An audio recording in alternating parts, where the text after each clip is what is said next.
Welcome to your NBA stock report for the week of February 14th. I'm Tim Bontemps, ESPN NBA reporter, and here's what's trending up and down around the association, beginning with the NBA's hottest team at the moment, the Boston Celtics. Winners of 10 of their last 11 games after Sunday's win over Atlanta, the Celtics are rolling, and I really like the fit of their big trade acquisition on Thursday, Derek White. White has immediately come into this team and been a fixture in the closing lineup, pairing with Marcus Smart to arguably be the NBA's best defensive backcourt. Couple them with Jason Tatum and Jaylen Brown in the front court, and Robert Williams, arguably the league's most improved player this year at center. And all of a sudden, the Celtics have solved one of their biggest issues this season. How are they going to close games?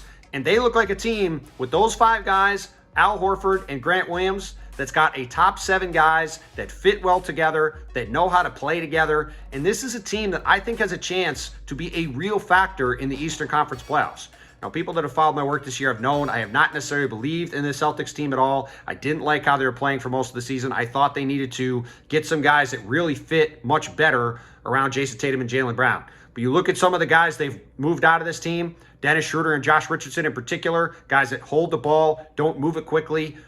Derek White is the antithesis of those guys. He is a 0.5 second guy, quick reaction, move the ball, catch it, move it, doesn't hold it, attacks when he needs to, can hit a spot-up shot, even though his shot has not been where it needed to be this year. I just love the fit of Derek White on this Celtics team. You've immediately seen him have a big impact these first 2 games with the Celtics, and I'm very curious to see what this team looks like when they go to Philadelphia Tuesday night to play Joel Embiid and the 76ers. So we'll see if James Harden's on the court, but that's a matchup that could be a 3-6, 4-5 battle in the first round of the Eastern Conference playoffs, and it's got a chance to be a doozy of one if these two teams match up, because I think their strengths and weaknesses really offset each other. The Celtics have always sort of struggled to guard Joel Embiid. The Sixers don't have anybody to guard Jason Tatum and Jaylen Brown. Now you add James Harden to the mix. Marcus Smart's one of the better guys in the league to throw at him. There is a lot of interesting pieces there, and I am very curious to see what that matchup could potentially look like, starting with Tuesday's matchup between these two teams. But now let's shift to the Western Conference with a team that's been great all season, the defending Western Conference champion Phoenix Suns, who continue to roll along. They obliterate the Milwaukee Bucks in a finals rematch on Thursday night, in a game we'll get to a little bit later in the stock down portion for some other reasons. But the Suns continue to roll, and I really like the moves they made at the trade deadline, getting Torrey Craig, a team favorite who was there last year during their run to the finals, left in free agency, now comes back via trade, and Aaron Holiday, who they got for a song, and while he's not a great player, does give them a little bit of scoring punch off the bench, something that this team was looking for going into the deadline. So didn't make any big changes, keep their core group together, supplemented a little bit, continue to dominate on the court. I think anybody who's been doubting the Phoenix Suns to this point needs to reevaluate themselves, because this team is legit and for real. And that game against the Bucks on Thursday night was a reminder that this team is starting to look a lot like, in my opinion, that 2014 San Antonio Spurs team that rolled along all season on a mission to avenge a tough finals loss. The Suns continue to look like that, and they, to me, are well positioned to get that number 1 seed in the Western Conference and be obviously a huge factor in what happens in these upcoming NBA playoffs.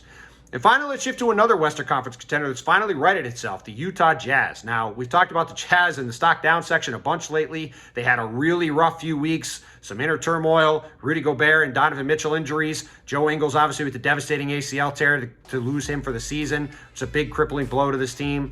But the Jazz have now won 5 in a row. They've started to right themselves. They got Donovan Mitchell back in the lineup. They're getting Rudy Gobert back in the lineup. I still think the team that was leading the league in offense through the first couple months of the season is in there somewhere. I think this Jazz team is still going to be heard from in the playoffs. I haven't lost too much hope in them yet. And it's good to see a Utah team that's got a lot of talent, that's really well coached, and that has a system that can get a ton of threes up and score a ton of points, starting to look like itself again. Really curious to see what they can do here down the stretch. But, look, we were just talking about Phoenix. A potential Utah-Phoenix second-round playoff series. Mike Conley versus Chris Paul. Donovan Mitchell versus Devin Booker. Rudy Gobert versus DeAndre Ayton. Sign me up for that. That would be a lot of fun to watch. And, hopefully this is the beginning of Utah starting to get back to the team they were at the start of the season. Now let's go to the stock down portion of the program, and we're going to start with those defending champion Milwaukee Bucks that we talked about before in that blowout loss to the Phoenix Suns on Thursday. Now, leading up to the deadline, there was a lot of talk about whether the Bucks are going to trade Donte DiVincenzo. Reserve guard, going to be a restricted free agent this summer. The Bucks couldn't come to an agreement with him on a contract extension at the start of the season. That always made him a possibility to be traded, especially when Grayson Allen got a deal. And the Bucks were weighing whether they gave up a guy like Donte DiVincenzo, who they could potentially lose this summer, but is a solid player that knows their system, that can step in at a pinch that they believe in at those wing spots to shore up another part of their team. Turned out they decided to do that. They go get Serge Ibaka from the Clippers and a couple second-round picks. And while I get the move, the Bucks have been down a big all year. Serge Ibaka's started to look better, coming back from the back issues he's had the last couple of years. He started to show some signs of life the last couple months. He could be a perfect fit for how the Bucks play. But to do that, they had to give up DiVincenzo. A few hours after trading him away, Pat Connaughton, excellent reserve guard for the Bucks, breaks his finger. All of a sudden, the exact reason the Bucks were considering not making DiVincenzo trade comes to fruition literally hours after the trade deadline passes. Just a really tough break, literally, for the Bucks. I do think, Pat Connaughton is expected to be back sometime later this season. The Bucks also have the ability to now go out into the buyout market, where they're going to be, if not the most desirable suitor, certainly one of them, given their championship pedigree and the fact that they now have minutes open on the wings or in the backcourt. Whether it's Goran Dragic or one of the other, top buyout guys that gets out on the market. I think that the Bucks will be a very attractive candidate for any of those players to go there. At the same time, this, again, is why the Bucks were nervous about making a trade. Then they go out and get demolished by the Suns in that game. Just a rough trade deadline night for a team that I do think is still going to go on to win the title, but obviously not an ideal, night for the Bucks. And we'll see how they look here over the final few games of the pre-All-Star break portion of the regular season schedule. Now let's shift to the Los Angeles Lakers, a team that people thought was going to make a trade going into Thursday's trade deadline. Did not.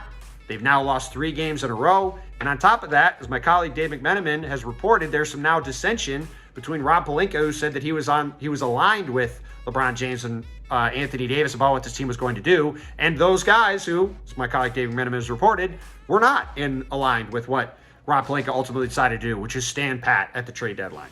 Now look, I actually understand why the Lakers didn't make some move chasing, throwing good money after bad when this season frankly just looks lost, thanks to a bunch of moves that the Lakers shouldn't have made in the first place, like, for example, trading for Russell Westbrook, a move that we panned back then and back when it happened in the summer and has never really looked like it was going to work from the beginning. However, it doesn't change the fact that a situation that's already pretty ugly, it only looks like it's going to get worse, particularly in the wake of Westbrook giving literally one of the all-time quotes saying that the back issues that caused him to sit out Wednesday's game were caused in part by, essentially, Coach Frank Vogel benching him more often than he's used to being on the bench. Safe to say, all is not well in Lakerland, and this is a situation that's going to be worth monitoring moving forward. Speaking of situations worth monitoring, at this point, it's a weekly part of the Stock Down section of the Stock Report to talk about the Brooklyn Nets. Now losers of 11 in a row after Saturday's loss in Miami in what was a close, hard-fought game, despite the fact the Nets are down a bunch of guys. Now they come back home for 3 games in 4 days going into the All-Star break. Games they theoretically should be able to win against Sacramento, New York, and Washington. What's the problem with that? They don't have any of their top 4 players in those games. No Ben Simmons as he gets himself ready to come back on the court. No Kevin Durant as he's hurt. No Joe Harris as he's hurt. And no Kyrie Irving because he still has not gotten vaccinated. So because of that, the Nets now go into 3 games that they really need to win, and they're going to be favored to lose all of them. And they could very well go into the All-Star break with a 14-game losing streak, which is, frankly, unbelievable. It is crazy that a team with this much talent is looking at going into the All-Star break with a 14-game losing streak, and very well will be going into the All-Star break with a 14-game losing streak. And I know a lot of people have poo-pooed the idea that the Nets could miss the playoffs. They have Kevin Durant, they have Kyrie Irving, they're going to have Ben Simmons. This team has too much talent. Well, let's just do a little bit of math. If the Nets lose these 3 games this week, they're going to be somewhere between 4 and 6 games out of 6th place in the Eastern Conference playoffs with about 20 games to go. That means that while the Wizards and Knicks, I don't think are good enough, they're 4 and 5 games back of the Nets respectively. I don't think they can make up enough ground to really push Brooklyn out of the play-in tournament entirely. I do think it's very realistic that the Nets are going to be in the play-in tournament at the end of the regular season. And look, I expect them to win, 1 out of 2 games if they're in the 7 or 8 spot, or even 2 games in a row if they're in 9 or 10.